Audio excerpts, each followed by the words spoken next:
சட்டி யார் அந்த சட்டை போடாமல் சுற்றுவானா அவனா எங்கே அவன்?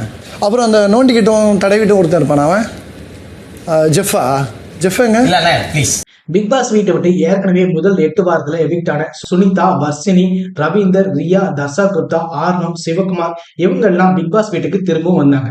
இதுல ஆர்னவ் பேச ஆரம்பிக்கும் போது ரியா ஆர்னவ் கிட்ட ஒரு கேள்வி கேட்டாங்க. நீங்க எவிக்ட் ஆகும்போது உள்ள ஒரு மாதிரி பிஹேவ் பண்ணீங்க, வெளியில இருந்தப்போ கோபத்துல பேசுனீங்க, அது ஏன்னு கேட்டாங்க. ஆர்னவ் பிக் பாஸ் வீட்ல இருக்கும்போது ஒரு டாஸ்க் நடந்துச்சு. அந்த டாஸ்க்ல ஒவ்வொருத்தருக்கும் பட்ட பேர் வச்சாங்க.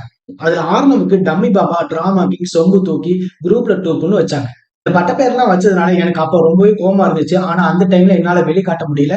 அப்போ எவிக்ட் ஆனதுக்கு அப்புறம் தான் என்னால வெளிக்காட்டவே முடிஞ்சதுன்னு சொல்லிட்டு ஆர்னவ் சொன்னாரு.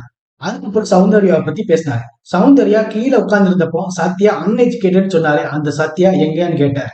சத்யா அந்த சட்டை போடாம சுத்துவானே அவன் தானே அப்படின்னு கேட்டாரு. அதுக்கப்புறம் நோண்டிக்கிட்டு தடவிட்டு இருப்பான ஜெஃப்ரி அவனை எங்கன்னு கேட்டார். அப்படி கேட்ட உடனே எல்லாருமே கோவப்பட ஆரம்பிச்சாங்க.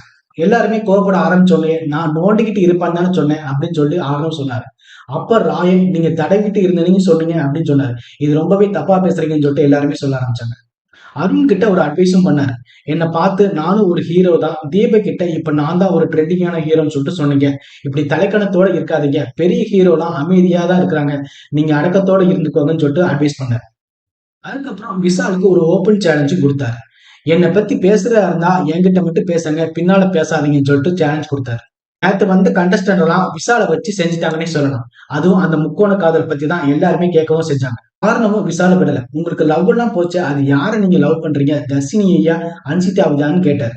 அப்ப கொஞ்சம் டென்ஷனான விஷால் நான் பத்திரிக்கை கொண்டு வரேன், அப்ப நீங்க தெரிஞ்சுக்கோங்கன்னு சொல்லிட்டு சொன்னாரு. இப்ப எனக்கெல்லாம் ஒரு பட்டப்பேர் வச்சுக்கல, அதனால உங்களுக்கு நான் பட்டப்பேர் வைக்கிறேன்னு சொல்லிட்டு அருணுக்கு சொம்பு தூக்கி டமுக்கு டப்பானும், விஷாலுக்கு வல்லவன் மன்மதனும் பேர் வச்சார். மத்த ஜால்ராசான சத்யாவும் ஜெப்ரி வந்தாலும் அவங்களையும் நான் பார்த்துக்கிடுவேன், இவங்க எல்லா கண்ணிலையும் விரல விட்டு ஆடுறதுக்காக தான் நான் வந்திருக்கேன்னு சொன்னார்.